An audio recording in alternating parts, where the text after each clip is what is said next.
j'ai eu des frères et sœurs qui m'ont aimé, je veux dire, j'ai pas d'excuses à mon histoire. Mais j'avais rien qui m'y prédestinait dans les critères psychologiques normaux, d'abord.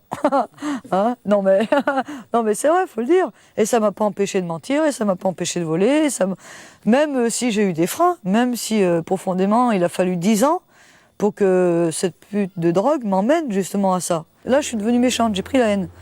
C'est une chose, la haine, que je connaissais pas trop. La haine, la haine.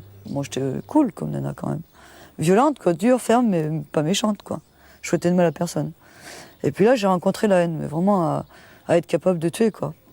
Moi, j'ai vu des gens super bons, d'une générosité, mais alors détruits et devenus méchants à cause de la défense. C'est ça aussi, la défense, c'est le mal, quoi. C'est vraiment le mal, hein. Ah, salut. Isabelle a 24 ans. C'est sa mère qui, la première, l'a initiée en lui offrant son premier joint à 11 ans. Elle poursuivra seule son chemin dans la défense. À 17 ans, elle découvre la poudre et tombe vite accro. En fait, c'était une expérience.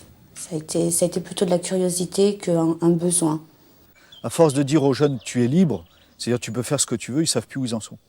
Parce que c'est une liberté complètement débridée, quoi. C'est pas une liberté en fait. C'est une espèce d'esclavage. On est libre comme ce que je dis souvent aux jeunes. En fait, t'es libre, tu fais ce que tu veux, où tu veux, quand tu veux, n'importe où, n'importe quand. T'es libre comme mon chien, quoi. Il fait ce qu'il veut lui aussi. Donc c'est pas la vraie liberté. Et les jeunes ne savent plus où ils en sont. Donc la défense, c'est une certaine réponse à un désarroi, une certaine perte. À travers les rencontres que vous pouvez faire, on sent bien les jeunes sont angoissés, désespérés, plus confiance en eux-mêmes, plus confiance dans les adultes. Il n'y a plus rien, quoi.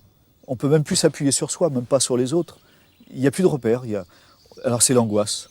Et pour rendre l'angoisse, il faut que le jeune accepte de se mettre dans une certaine dépendance. Comme je leur dis, l'amour rend dépendant. Mais c'est une dépendance qui est voulue, qui est choisie. Donc il faut que tu la choisisses, cette dépendance.